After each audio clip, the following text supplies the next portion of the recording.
અભ્યાસ કરતો અને જેના માટે પિતા ગામડે ગામડે પોટલામાં બંગડીઓ લઈને વેચાણ કરતા ગરીબ પરિવારનો વિદ્યાર્થી પ્રકાશ કેશાભાઈ કાંગસિયા નામના વિદ્યાર્થીએ 12 કોમર્સમાં 700માંથી 644 ગુણ મેળવી 99.43 PR સાથે A1 ગ્રેડ મેળવ્યો છે અને પોતાનું નામ પ્રકાશ છે તેવા નામ પ્રમાણે પ્રકાશ થકી પરિવાર કુટુંબ અને સમગ્ર પાટણનું નામ રોશનીથી ઝગમગતું કર્યું છે।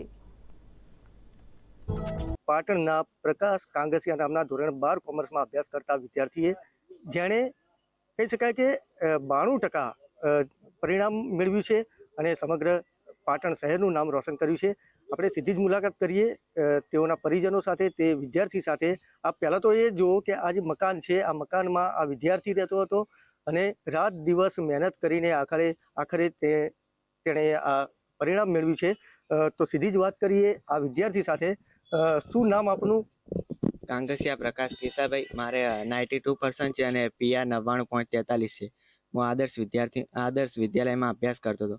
રોજના ગણીએ તો 4 થી 5 કલાક મહેનત કરતો હતો અને સતત પુનરાવર્તન કરતો હતો। શું બનવાની ઈચ્છા છે? મારે હાલ BCom ની સાથે GPSC ની તૈયારી કરવાનો ગોલ છે। આ સિદ્ધિ મળી છે તો એની પાછળ કોને શ્રેય આપશો આપ? શ્રેય આપું તો મારા માતા પિતા કે જેને પરિસ્થિતિ ખરાબ હોવા છતાં સતત મહેનત કરીને મને પ્રોત્સાહન આપ્યું કે શ્રેય હું મારા માતા પિતાને આપીશ કે જે મહેનત કરીને દિવસ રાત મહેનત કરીને મારા માટે આટલું બધું કર્યું છે અને તેમને જ આ બધું ઘરનું પરિસ્થિતિ જોઈને રોજનો આજીવિકા એમનું ચલાવતો અને સાથે સાથે મારા ભણવાનો ખર્ચો પણ ઉઠાવતો અને બીજા મારા ભાઈ છે એમને પણ ખર્ચો બધો ઉઠાવતા હતા મારો। પ્રકાશ, વાત કરીએ તો ઘણા વિદ્યાર્થીઓ જેઓને ફેસિલિટી મળતી હોય, એર કન્ડિશન રૂમ હોય, વાંચવાનું મળતું હોય છે, તેમ છતાં તેઓ નંબર નથી મેળવી શકતા। આપને અહીંયા શું તકલીફ પડી? ખાસ કરીને આપ પતરાવાળા મકાનમાં રહો છો, તો કેવા પ્રકારે આ બધું મેનેજ કર્યું?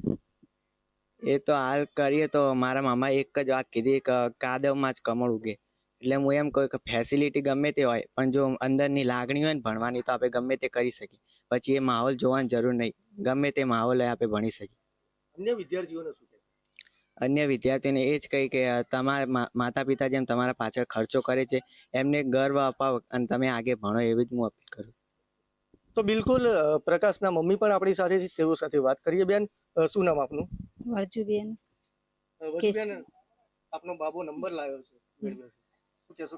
કેટલો આનંદ? બહુ આનંદ છે સાહેબ, બહુ ખુશી છે આજે કે અમને એમ લાગે છે કે અમારી મજૂરીનું ફળ અમને મળ્યો છે। આમ બહુ મહેનત કરી છે મારી પ્રકાશે, દિન રાત જોવો તો ક્યાંય જગ્યા પણ નથી અને વાંચવા માટે લખવા માટે, તો પણ એને બહુ મહેનત કરી છે। એક જ કે મારે મમ્મી પપ્પાનું નામ આગળ લાવવું છે અને મારે પણ આગળ વધવું છે અને મારી સમાજ પણ જેટલી પાછળ છે ને એ સમાજને પણ આગળ વધારવાની મારી બહુ ગર્વ છે અને ભગવાન માતાજીના આશીર્વાદથી મારા બચ્ચા આગળ જાય એ બહુ અમને લાગણી છે।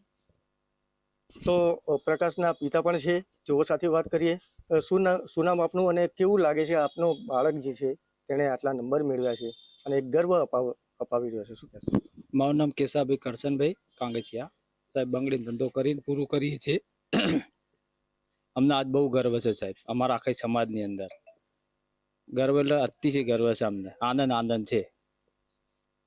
કેવી તકલીફો પડી? તકલીફ તો સાહેબ બહુ પડી છે।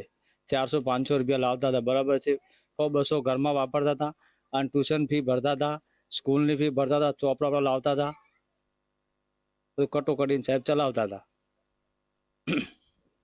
તો હાલ પણ આપ જોઈ રહ્યા છો કે આ પ્રકાશની આંખોમાં થોડીક જણજણી ટાઈપ આંસુ પણ દેખાઈ રહ્યા છે, પણ એ ખુશીના આંસુ છે અને પોતે હિંમત સાથે કહે છે કે હું આગળ પણ માતા પિતાનું સપનું પૂરું કરીશ। અને હાલ તો એટલું જ કહેવા માંગીશ કે આ જે પ્રકાશ છે તેણે ખરેખર આ પરિવારમાં, આ કુટુંબમાં એક પ્રકાશ પાથર્યો છે। નીરવ ચક્રવર્તી, નિર્માણ ન્યૂઝ, પાટણ। તો સાયક્લોનિક સર્ક્યુલેશન સક્રિય થતા હવામાન વિભાગ દ્વારા ગુજરાતમાં આગામી 7 દિવસ વરસાદની આગાહી કરવામાં